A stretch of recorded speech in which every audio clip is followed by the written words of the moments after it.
Muy buenos días, estimados amigos de la Corporación Internacional de Escuelas de Derecho y Gestión Pública, CIDET. Desde Lima, Perú, Walter Ceballos Arango los saluda a una nueva edición de vuestro programa Huellas y Perfiles del siglo XXI. El día de hoy tenemos un invitado muy especial. Nos estamos refiriendo a la grata presencia del doctor Pedro Miguel Angulo Arana. Doctor, bienvenido. Un gusto, Walter. Encantado de estar en este programa.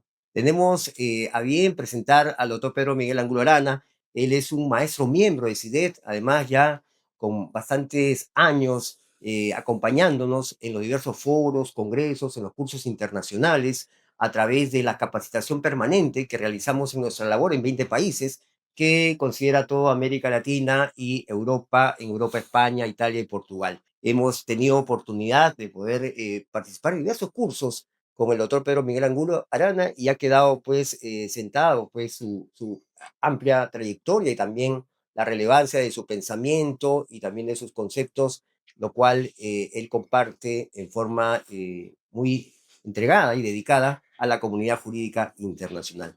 Vamos, antes de entrar de lleno a las preguntas, a hacer alguna pauta de lo que ha sido la trayectoria del doctor Pedro Miguel Angulo Arana a través de su devenir en su carrera. Él, pues tenemos entendido que inició su acercamiento al derecho en el año 1979, cuando ingresó a la Universidad Nacional Mayor de San Marcos, a la Facultad de Derecho.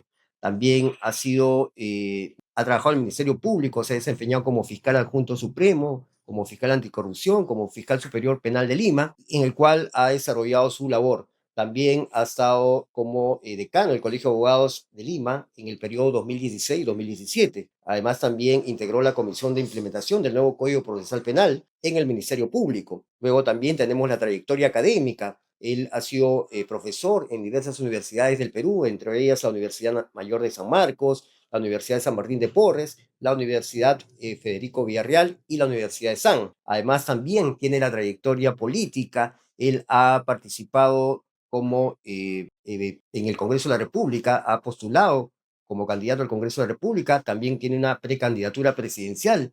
Asimismo, ha sido presidente del Consejo de Ministros y hasta hace poco ha sido jefe del gabinete de asesores de la presidencia de la Corte Suprema de Justicia de la República. Dentro de las obras que podemos destacar del doctor Pedro Miguel Angulo Arana está el principio de oportunidad en el Perú, la investigación del delito en el nuevo Código Procesal Penal, la función del fiscal, estudio comparado y aplicación al caso peruano, el fiscal en el nuevo proceso penal, los alegatos en el nuevo juicio oral, claves de la litigación en el proceso penal, alegatos e interrogatorio, teoría del caso, la difamación mediática, la historia fake y temas de difamación, la reputación y las redes, nueva jurisprudencia, que creo que es el último de sus publicaciones. Además, una serie de publicaciones en el aspecto literario y también histórico, porque hay que también señalar que el doctor Pedro Miguel Angulo Arana, aparte de ser abogado, también es historiador y también licenciado en Ciencias de Comunicación. Así que el día de hoy tenemos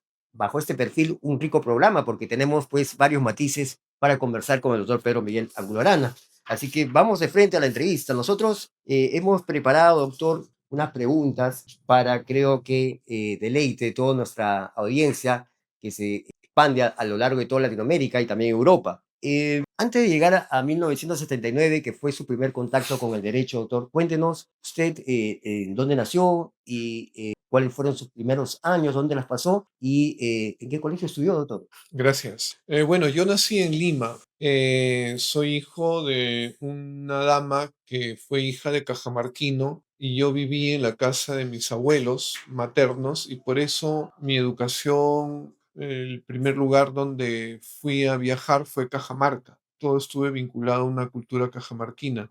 Mi padre, por su lado, era arequipeño y él fue quien quiso que yo estudie en el Colegio Guadalupe. Nuestra Señora de Guadalupe en Alfonso Ugarte, un colegio muy tradicional, muy histórico, muy glorioso. Yo tuve la experiencia desgraciada de perder a mi padre a los 16 años y al año siguiente terminaba ya los estudios en el Colegio Guadalupe. Empecé a trabajar tempranamente precisamente por eso. Mi padre fue médico y él quería que yo sea médico, pero a mí me jalaban las letras. Entonces yo postulé a derecho porque en algún momento, cuando estuve trabajando en el Hotel Crillon, que ya dejó de ser hotel algunos años después, entendí algunas relaciones injustas que me parecieron y entendí que el conocimiento del derecho se reforzó conmigo de que me iba a servir para defenderme. Y eso es algo de lo cual nunca me he arrepentido. Siempre he llegado a la conclusión de que escogí la mejor carrera. Excelente. O sea, ¿a qué edad específicamente usted dijo, doctor, yo quiero ser abogado? 17. 17. Es una edad en la edad de los cambios, más o menos, ¿no? De la edad de los, Cuando de uno va los- asumiendo conciencia, y sobre todo por lo que ya era huérfano y yo era el hermano mayor de 5 y tenía que trabajar para ayudar a mis hermanos. Ujú. Doctor, ¿cómo ingresar a la Universidad Nacional Mayor de San Marcos siempre ha sido complejo, ¿no? Porque sabemos la poca cantidad de vacantes y la amplia cantidad de postulantes, ¿no? ¿Cómo fueron esos primeros años en la universidad? ¿A qué maestros recuerda? Ok, gracias. Yo entendí que tenía que prepararme y estuve en dos academias que entonces eran económicas. Una fue en la Antenor Orrego y en la otra fue en la Federación Universitaria de San Marcos. Esas dos academias me sirvieron para presentarme. Era un momento difícil, todavía en San Marcos estaba infiltrado Sendero Luminoso y también el ¿En qué movimiento año? 79. 79. También el movimiento revolucionario Tupac Amaru, entre ellos estaban disputando zonas de dominio e influencia. Muchos apagones tuvimos cuando todavía éramos estudiantes, pero igual seguíamos yendo a estudiar a pesar de las dificultades. Recuerdo como profesor muy importante para mí a varios, ¿no? Uno de ellos, Luis Roy Freire, ¿no? Porque era un profesor maestro del derecho penal que realmente era un deleite escucharlo, ¿no? Su ayudante era Mario Moretti, que fue decano antes que yo, y también es una persona realmente buena que al margen de estar en el ejercicio del derecho penal es una buena persona, a quien también agradezco el hecho de haber sido mi profesor.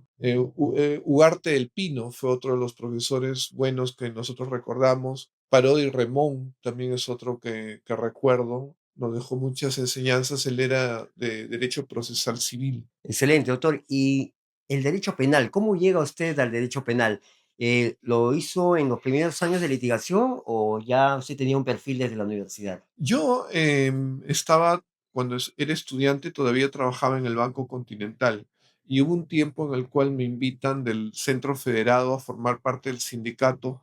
Postulamos como lista, ganamos y eso me llevó primero a trabajar en el tema laboral, en defensa de trabajadores. Eso para mí fue muy importante como enseñanza. Y luego ya terminando los estudios de derecho, justo convocan a posgrados, pero los posgrados solamente habían dos, derecho civil y derecho penal. Consideré que más cercano a lo mío era derecho público, por lo tanto postulé a derecho penal y después tuve la opción, mientras estaba estudiando, de ingresar al Ministerio Público. Y ahí fue que como fiscal adjunto provincial me agradó mucho la forma del trabajo de los fiscales y posteriormente yo postulo e ingreso como fiscal superior titular. Una gran experiencia, ¿no? Que exactamente, para ser con los números exactos, 15 años, y usted más o menos ha desarrollado esa labor. Y esta experiencia creo que avala sus conceptos en el sentido de que, ¿cuál cree usted que son los principales problemas o dificultades que tiene que enfrentar un fiscal para poder hacer una buena labor? Bueno, en realidad hay varias, ¿no? Una primera es la carga. Se dio el cambio de Código Procesal Penal, primero en 1991, que ingresaron las nuevas tendencias, y luego en el 94, y ya empezó la reforma procesal penal. Eso fue algo importante porque hasta antes la investigación la realizaba el juez instructor con apoyo de la policía, pero de pronto la dirección de la investigación queda bajo mandato de los fiscales. Eso fue lo que me llevó a investigar y publicar uno de los libros, que es La investigación del delito, porque los fiscales necesitábamos una orientación y había que trabajar el tema. Entonces, precisamente fue la misma labor, los desafíos, en lo que me llevó a empezar a estudiar y empezar a publicar libros y artículos, ¿no? Uno de los temas había que decantar hasta dónde es el trabajo policial y hasta dónde es el trabajo fiscal para evitar los conflictos y los desentendimientos. Casualmente fue en la época en que conocí un libro del doctor Kluber Aliaga Lotma y desde ahí empezó nuestra amistad porque yo fui a muchas reuniones con la policía precisamente tratando de diferenciar y evitar los roces y disputas en el tema de la investigación. Estoy hablando pues de los años 1998, 99. Interesante, doctor. Hace 2 meses, nosotros, bueno, en CIDET, ¿no? La Corporación Internacional de Escuela de Derecho y Gestión Pública, llevó a cabo un foro internacional intitulado Teoría de Independencia de Poderes del Estado, conflicto en sus funciones por intervencionismo político. Es una realidad constante esta situación, doctor, a nivel de la politización de las labores de jueces y fiscales, ¿no? Algo que, de alguna manera, esta práctica, pues, hace tambalear la correcta administración de justicia, la estabilidad y el respeto al Estado de Derecho de un país. ¿Cree usted que esta situación, cuáles son sus reflexiones al respecto? Bueno, la realidad es que la política a veces tiene una presión muy fuerte en relación al trabajo de jueces y fiscales, precisamente porque hay políticos que incurren en ilicitudes. Ahora, a veces son los mismos políticos los que hacen propaganda que dicen se está judicializando la política. Los jueces están entrando con consignas como si ellos tuvieran posesión. Podría ser que en algunos momentos se haya dado eso, creo que es verdad, pero yo diría que eso ha sido muy limitadamente. Lo que siempre subsiste es que los políticos no quieren ser tocados, quieren ser intocables y entonces atacan a los fiscales, atacan a los jueces, realizan campañas mediáticas con apoyo de quienes a veces también no hacen un periodismo libre, un periodismo comprometido con la sociedad, con el país, con el bien común, con la democracia, el Estado de Derecho, el equilibrio de poderes, sino que se entregan a cierta posición ideológico-política y empiezan a disputar contra los que consideran adversarios. Entonces, cuando son procesados los adversarios, ahí está bien, pero si me tocan a mí, eso está mal, eso es un abuso, eso es un exceso, eso es la politización de la judicialización de la política. Entonces, yo diría que lo real es que sí, a veces la política se convierte en una amenaza. Y en el Perú nosotros hemos tenido muchas épocas en que partidos políticos han tenido influencia dentro de la justicia a través de jueces y fiscales que ya ingresaban ya a veces pues por apoyo político, ¿no? Precisamente por eso es que se da el cambio de constitución en el 79 y surge el Consejo Nacional de la Magistratura, que fue perfeccionado en la Constitución de 1993 vigente, aunque realmente al final también fue infiltrado y por eso es que hoy tenemos a la Junta Nacional de Justicia, pero que lamentablemente también fue infiltrada la anterior y la actual y nuevamente tenemos que hay consignas políticas y que desgraciadamente eso debilita al sistema de justicia. Y es una realidad con la cual jueces y fiscales tienen que enfrentarse porque viene la presión política que quieren un trabajo servil a posiciones ideológico-políticas. Claro, vamos aterrizando sobre lo que nos está comentando el doctor Pedro Miguel Angulo Arana. Esa ley denominada la ley Procrimen, ¿no? La 32108. Esta ley en la cual las organizaciones criminales, pues de alguna manera, pues están flexibilizando sus funciones a través de una serie de cambios en la denominación del tipo penal, ¿no? Y eso es muy preocupante porque hay delitos como la extorsión, el sicariato, que de alguna manera están dejando de tener esa punitividad que le corresponde por ser delitos que alteran el orden social y que más bien en la actualidad se les está dando muchas facilidades, como por ejemplo el tema del allanamiento, ¿no, doctor? O sea, eso es lo que usted viene a colación de lo que de lo que usted está hablando anteriormente. Definitivamente no es coherente. Lamentablemente sucede que a veces los políticos que quedan involucrados motivan que se den cambios legislativos porque dominan en el Congreso para favorecerse. Por ejemplo, antes la prisión preventiva se determinaba cuando había una pena privativa de libertad posible de 4 años. Ahora se ha elevado a 5, ¿no? Y eso tiene consecuencias. El tema también es que se han generado cambios, por ejemplo, en la colaboración eficaz. Yo siempre dije que en la colaboración eficaz era la gran figura que iba a servir a los fiscales para combatir el delito. ¿Por qué? Porque hay delitos clandestinos, delitos que solamente lo saben quienes participan. Y entonces la colaboración eficaz es una figura que beneficia a aquel que participó, pero que ahora colabora dando información que no conoce la fiscalía ni que podría conocer porque no hay testigos, no hay documentos. Entonces está el testimonio. Entonces han empezado a atentar contra esa figura porque ya los afectados eran políticos. Entonces, lo cierto es que nuestra sociedad se está criminalizando y está en peligro de criminalizarse más porque quienes quieren favorecer a los políticos que han sido involucrados en delitos y tienen participación en el Congreso, generan figuras para sacarlos de los procesos, ¿no?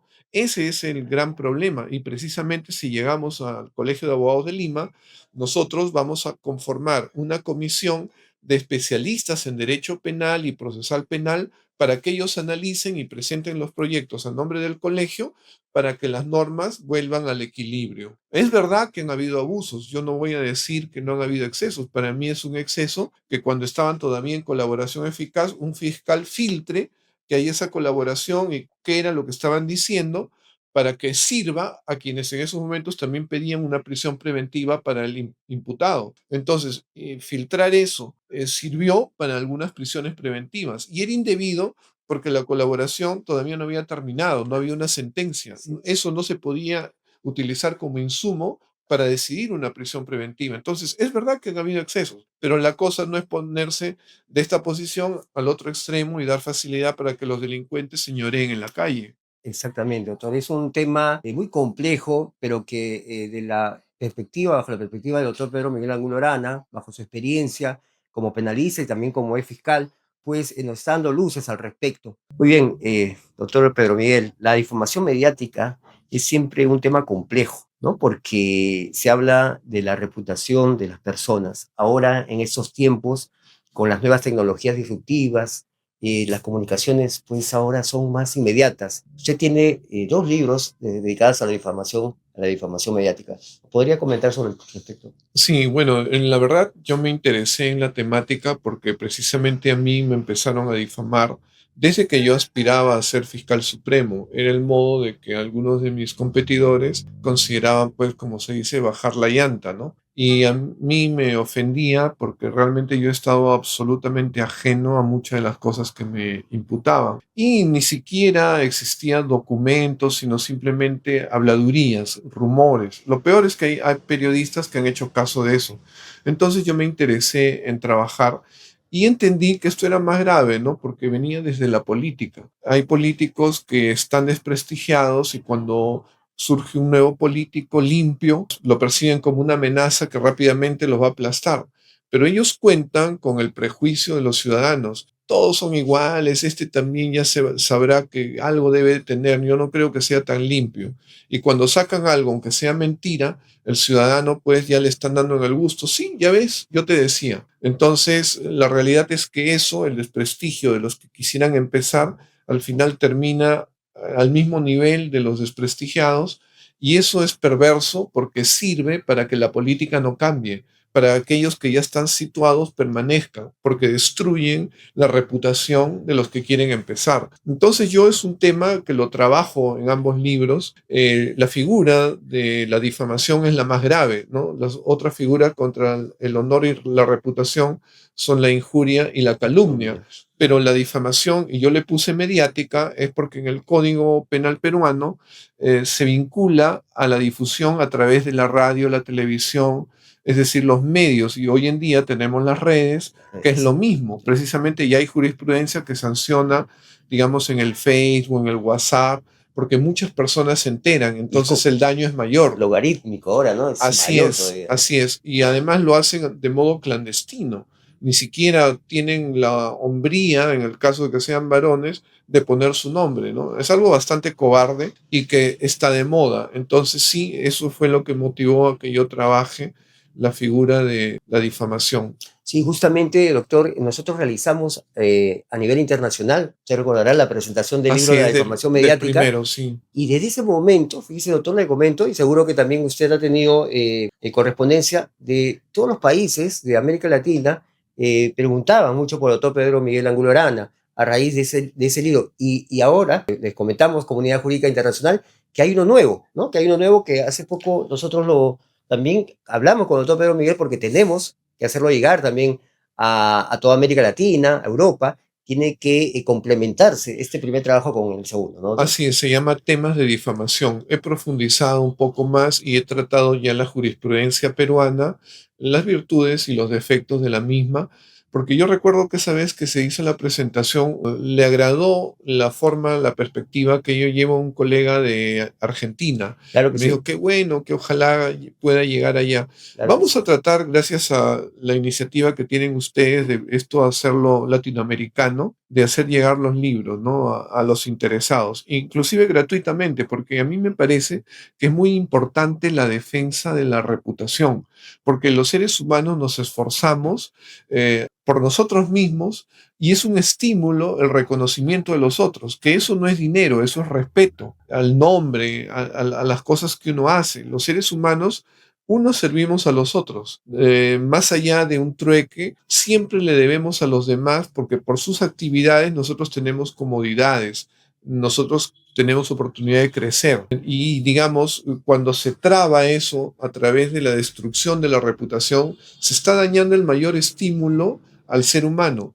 Esa precisamente es una de las debilidades del socialismo, porque allí no se estimula la iniciativa privada, el esfuerzo propio de generar, ¿no? Creaciones. Ahí se trata de igualar a todo el mundo en la misma condición. Claro, el honor, el buen nombre, pues es un capital invaluable, como bien lo La dice, honra. doctor, la honra.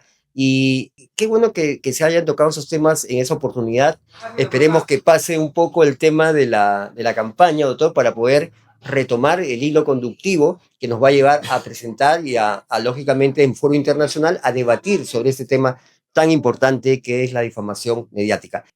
Vamos entrando ya a la última parte de nuestro programa y lógicamente tenemos que aterrizar en el tema de la candidatura del doctor Pedro Miguel Angulo Arana al Colegio de Abogados para el periodo 2026-2027, ¿no? A unas semanas que se realice esta justa electoral, pues vamos a poner en contexto un poco a nuestros amigos, sobre todo que nos ven en Latinoamérica y Europa, por qué es tan importante este lugar que concita a todos los agremiados del Colegio de Abogados de Lima. Lo que pasa es que en Perú hay un promedio de 130.000 abogados y el 50% de ellos, o sea, estamos hablando más o menos de 60.000, están en Lima, ¿no? Y de esos 60.000 hay 42.000 habilitados, ¿no? Para que seguro van a participar en estas elecciones. Por eso es muy importante estas justas electorales, donde nuestro maestro, que es miembro de CIDET, el doctor Pedro Miguel Angulo Arana, y que tiene todo el apoyo y la simpatía de CIDET, pues va a concursar de alguna manera en esta justa, y nosotros desde acá les vamos a brindar pues todas nuestras energías positivas para que llegue a esta jornada. Nosotros queríamos saber cuáles son sus propuestas para este nuevo periodo, tomando en cuenta y recordando que usted también ha sido decano en el periodo 2016-2017. Muchas gracias por la pregunta. Bueno, nosotros tratamos de rescatar lo que significa para el Perú el Colegio de Abogados de Lima. Nosotros sabemos que el Colegio de Abogados de Lima fue fundado antes que la República, en 1804, y a modo e iniciativa de abogados que conocían de la existencia del Colegio de Abogados de Madrid y también del de México, que es el único más antiguo en Latinoamérica toda. El Colegio de Abogados de Lima es un vocero de la nación, ¿no? Cuando hablamos de la voz jurídica de la nación, hablamos del Colegio de Abogados de Lima y de quien tiene el honor de ser el decano, que es convocado generalmente por el periodismo para esclarecer algunos puntos o analizar proyectos de leyes, sus bondades, sus defectos, verificar cuando hay conflictos entre instituciones, la posición del colegio desde un punto de vista estrictamente jurídico. Entonces yo en mi época realmente fui muchas veces convocado por canales de televisión, por los medios más importantes, porque concebía que era necesario que el colegio tuviera presencia. y en realidad son los periodistas los que nos convierten en esa voz importante. Es cuando se dan cuenta de que tomamos una posición de centro, ¿no? Jurídica, y que no nos casamos con una posición ideológico-política y empezamos a disparar como si estuviéramos en una posición. De mi gestión, yo recuerdo que hemos dejado 29 millones de soles en la caja previsional. Desde allí ninguna gestión ha dejado eso y más bien el colegio ha disminuido en su economía. Se nos respetaba, logramos tener una columna en el diario oficial El Peruano semanal. Nosotros realizamos muchos convenios en favor de los abogados, porque nosotros sabemos que nos dedicamos a leer y eso desgasta la vista. Entonces, habían instituciones oftalmológicas que se ofrecieron a celebrar convenios y abaratar costos para la atención del abogado. Igual el tema dental, que tiene que ver un poco con las tensiones, ¿no? Con el estrés y que se afectan en la noche cuando dormimos. También obtuvimos convenios en relación al descanso, al viaje, como una especie de sosiego para el abogado. Igual obtuvimos que abaraten costos, ¿no? Mediante convenio para que realicen viajes. Entonces, fueron más o menos 50 convenios que realizamos. También fortalecimos las ADAs, las asociaciones distritales de abogados, que se vincularon a las municipalidades y ofrecían servicios, por ejemplo, que les sirven a los abogados que están empezando, porque ellos, al margen de la bolsa de trabajo, que la hicimos muy bien, también podían hacer sus defensas gratuitas en beneficio de los distritos, ¿no? Con los cuales teníamos convenio, lo cual significa pues un aprendizaje, ¿no? Para los abogados. Ahora lo que pensamos es digitalizar los servicios del colegio, asesorar a los abogados para que ellos aprovechen todas las nuevas tecnologías. Probablemente los abogados jóvenes ya las aprovechan, pero tenemos a los abogados de mi edad, por ejemplo, que no se asoman. Entonces también tenemos ofertas de convenios que van a servir para que nosotros compremos, por ejemplo, 10 de esos servicios y los sorteemos en diciembre, los que ya han pagado todo el año la cotización. Y otros sortearemos en enero, a los que también pagan durante todo el año su cotización, como un estímulo, pero además para que vayan conociendo lo que ofrecen estos servicios, que ofrecen jurisprudencia al día, de todas las especialidades, las normas al día también. Y eso quiere decir comunicar a los abogados todas las ofertas digitales que ya existen y que pueden aprovechar. Yo pienso que aproximándose, ellos mismos servirán para generar confianza y aprovecharlas.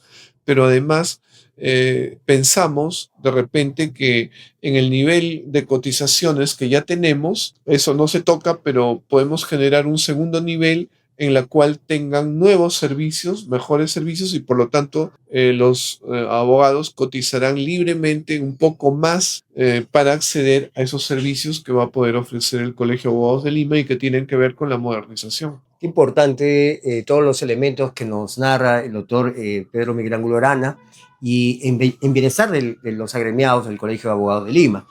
Vamos ya en la última, en el tramo final de la entrevista, aterrizando un poco sobre el tema, que conocemos que hay otras candidaturas. Justamente, pues hemos visto que una representa de alguna manera a lo que es la izquierda, ¿no? Y el otro a la derecha. Y lo que nos preocupa es que el Colegio de Abogados se convierta en un campo de batalla, también como lo están haciendo otras instituciones como el Poder Judicial, el Ministerio Público, el Tribunal Constitucional, donde esta rivalidad, ¿no? Que pone en jaque al país diariamente se pueda trasladar a una institución que tiene sus propias preocupaciones, sus propios caminos y que, pues, doctor Pedro Miguel, creemos que usted es la persona idónea porque representa de alguna manera una posición intermedia, además institucional y lógicamente con una alta preparación académica y profesional. En ese sentido, ¿qué reflexiones tiene sobre la idea, doctor, que le estamos esgrimiendo? Gracias por la pregunta. En realidad yo también veo con preocupación estas elecciones. Yo me vinculé al Colegio de Abogados de Lima desde que salí de la universidad. Tuvimos la suerte de que el decano entonces sea nuestro padrino de promoción, Raúl Ferrero Costa, y él fue el que nos incentivó a participar en las comisiones que existen en el colegio. hay una dirección, comisiones y consultas. Hay distinto tipo de comisiones ejecutivas, de estudio. A nosotros nos llevó a estudiar porque nos decían, ustedes estén con los abogados mayores y van a aprender. Efectivamente, nosotros aprendemos de los que tienen más experiencia. Y entonces yo me vinculé, estuve siendo equipo de otros decanos, ¿no? Por ejemplo, con el doctor Vidal Ramírez, con el doctor Aramburu Menchaca, también con el doctor Vladimir Paz de la Barra, con el doctor Palacín Fernández. Conozco el colegio. Cuando yo llegué a decano, yo ya conocía dónde ingresaba. Yo sé que hay colegas que tienen la idea de llegar al colegio, pero no lo conocen. Y probablemente hay otros intereses que son los que los están llevando a postular. Y eso va a ser nocivo para los abogados, porque ya los abogados están abandonados por varios años. Desde que yo salí, después vino la pandemia, el colegio debió comprar una máquina para llenar de oxígeno los balones. No lo hicieron. Hubo una indiferencia que costó la vida a los abogados. Y así, digamos, hay indiferencia posterior y actual que ha motivado que existan despidos, que se divida la junta directiva, que se decapite el Consejo de Ética, la caja previsional, y esos manejos tienen que ver con que se ha asumido una posición política, se ha abierto proceso a personas que no se les podría procesar porque ellos tienen sus propios organismos de control, donde procesan sus inconductas. El colegio no puede procesar como abogado a un fiscal, a un juez, no lo puede suspender. Ellos tienen la Autoridad Nacional de Control. Como usted bien dice, ahora hay una disputa, a la cabeza está el Congreso, se ha alineado la Junta Nacional de Justicia y están amenazando a la Fiscalía, al Poder Judicial mismo, y el colegio está tomando una posición, ha tomado una posición. Nosotros no, nosotros tenemos que ver lo jurídico. Si es que tenemos que dar una palabra, la vamos a analizar desde el punto de vista legal, constitucional, de los derechos humanos fundamentales. Esa es la voz del colegio que es respetada y que es seguida. Nosotros, cuando ya estuvimos, participamos en las marchas contra la corrupción, participamos en Ni Una Menos. ¿Por qué? Por conciencia jurídica, no porque tomemos una posición ideológica. Eso hay que distinguirlo bien y eso es el terreno al cual debe devolver el Colegio de Abogados de Lima y nosotros lo vamos a hacer. Los abogados jóvenes necesitan mucha orientación, la forma de abrir el estudio, la forma de aplicar las normas que ya son jurisprudencia, acuerdos plenarios, sentencias del Tribunal Constitucional. Ellos están abandonados. Ellos a veces pierden casos porque no tienen el respaldo del colegio. Entonces tenemos que volver a preocuparnos del abogado. Ese es el sentido de la existencia del Colegio de Abogados de Lima. Y nosotros tenemos esa conciencia y lo vamos a hacer si tenemos la confianza de nuestros colegas. Qué importante estas indicaciones que nos da el doctor Pedro Miguel Angulo Arana respecto a la institucionalidad del Colegio de Abogados de Lima. ¿Quién mejor que él, que conoce la trayectoria, la historia, el devenir de esta institución que trasciende no solamente en su aspecto jurídico, sino también en la vida nacional?